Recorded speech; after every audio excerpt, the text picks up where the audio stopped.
Update. Mom decided she doesn't want to be a mom anymore and sending me to live with my aunt.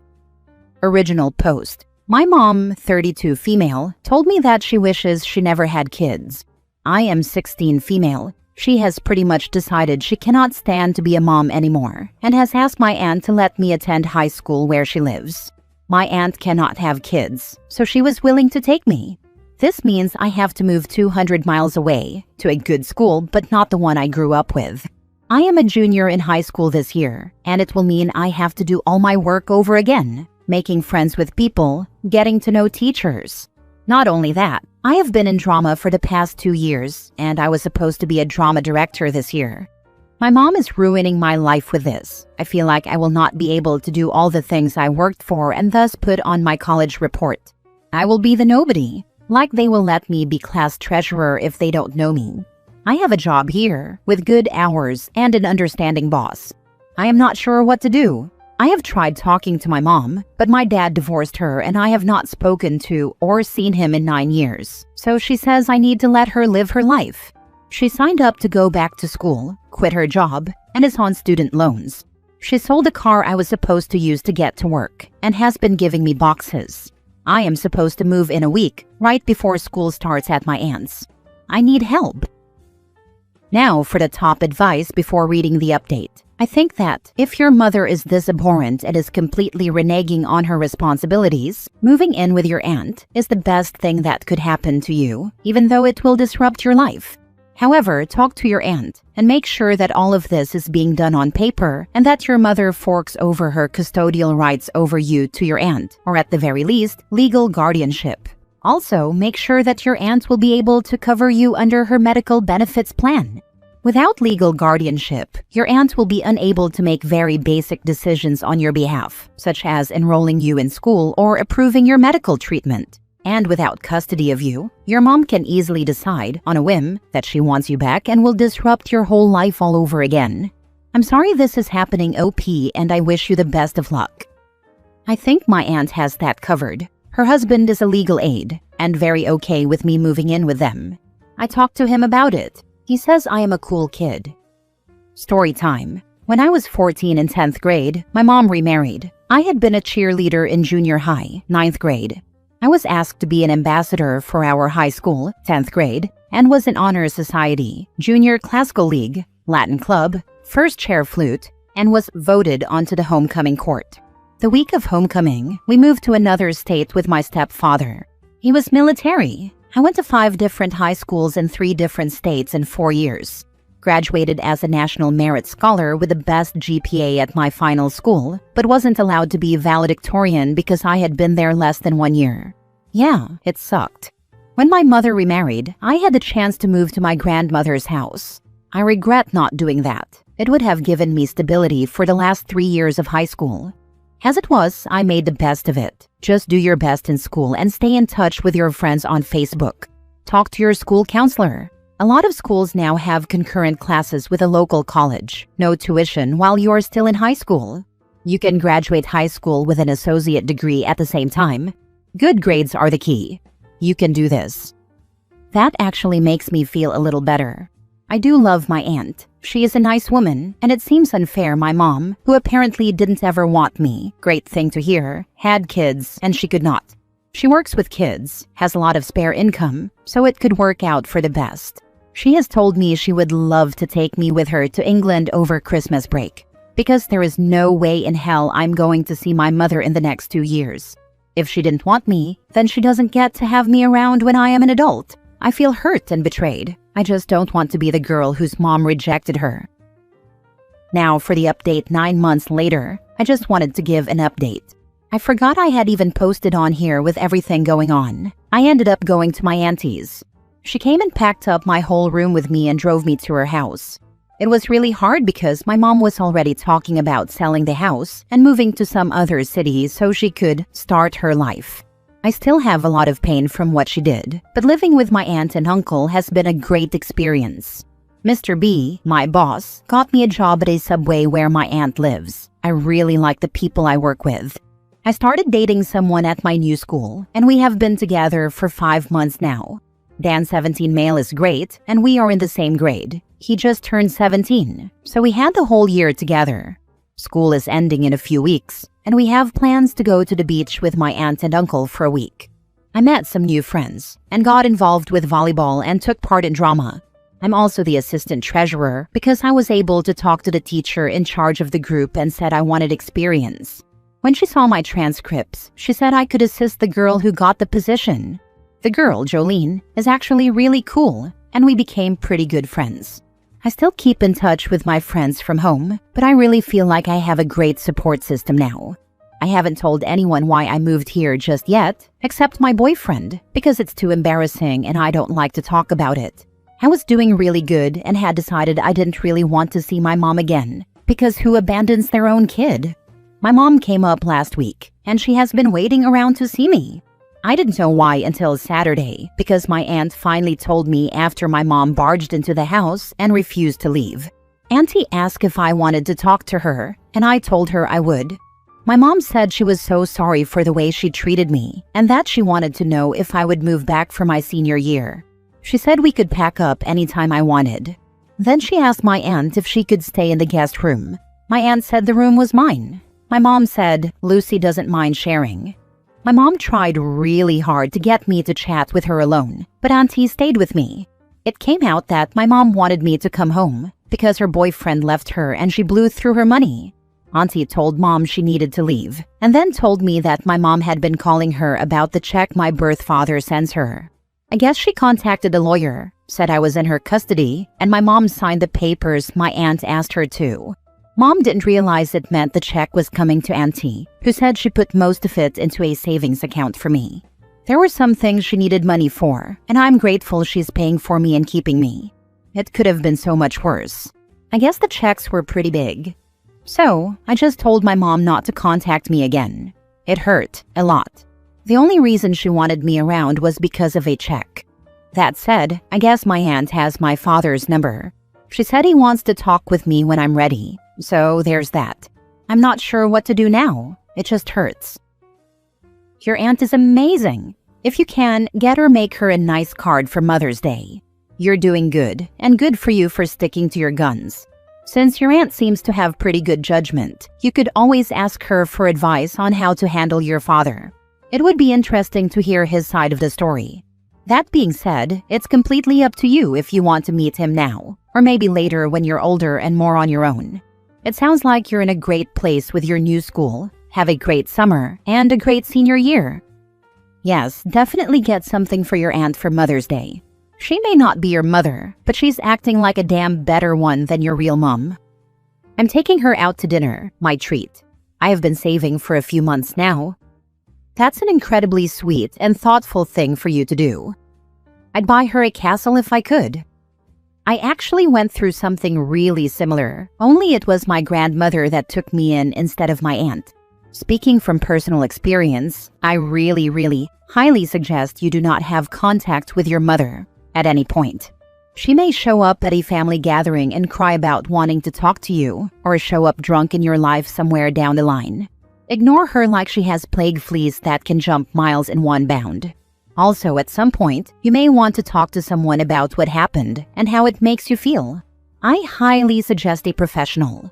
You don't want to become so blocked up with feelings that you can't really hold it in. Good luck. You are already on the way to a better life. I don't want to see my mother ever again. She really hurt me.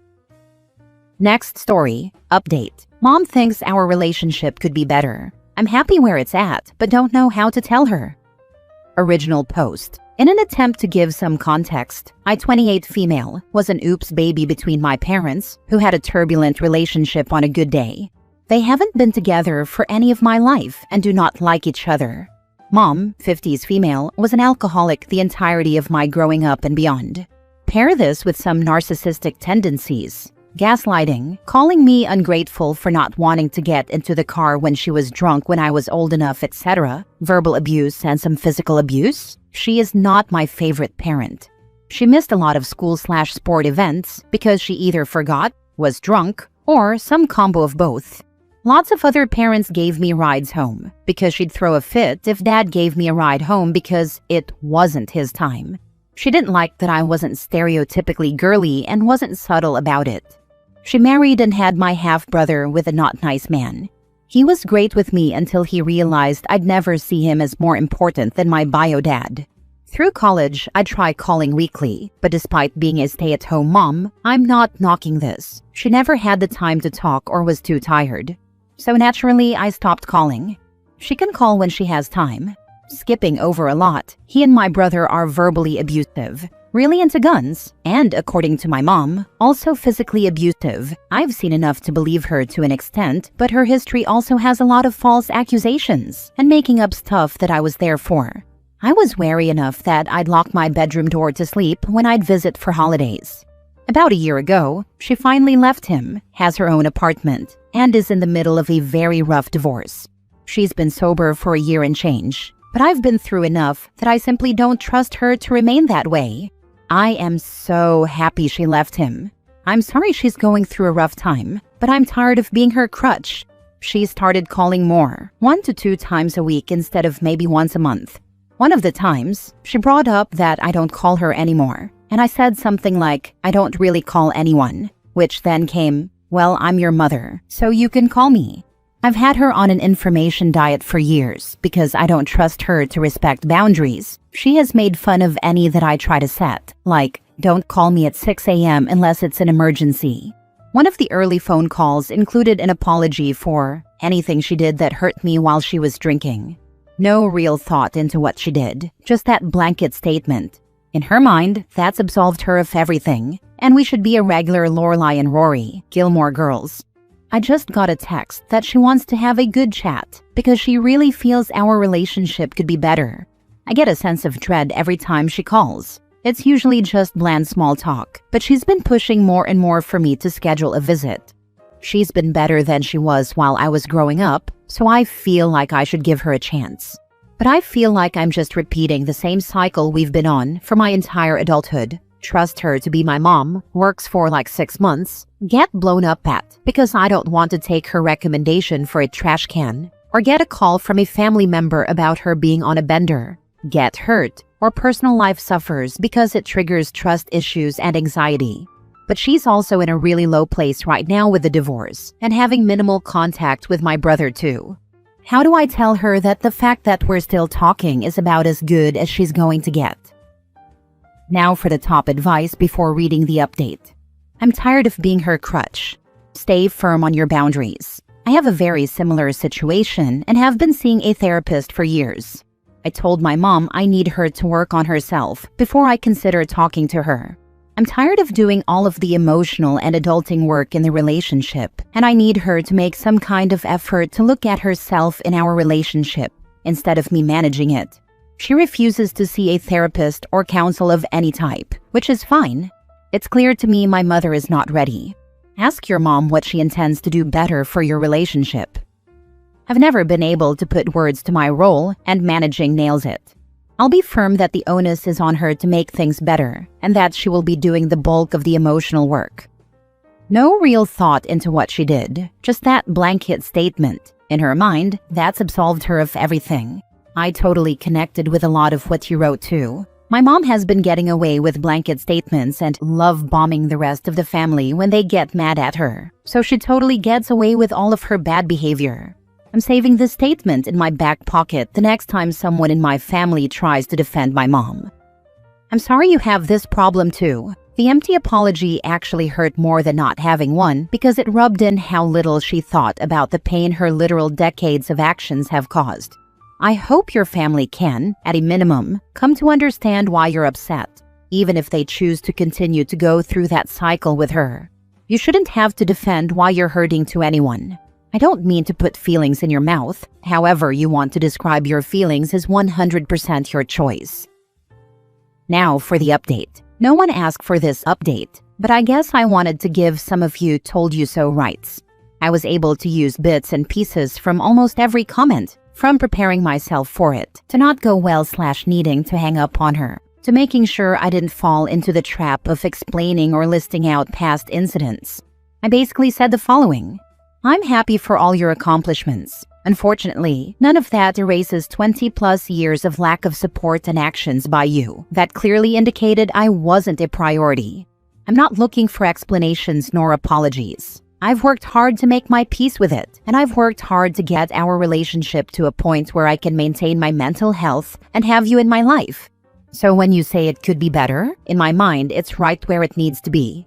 If that's to change at all, I have some boundaries that need to be followed. List of boundaries. Some specific, but two big ones of respect my boundaries and respect when I say no.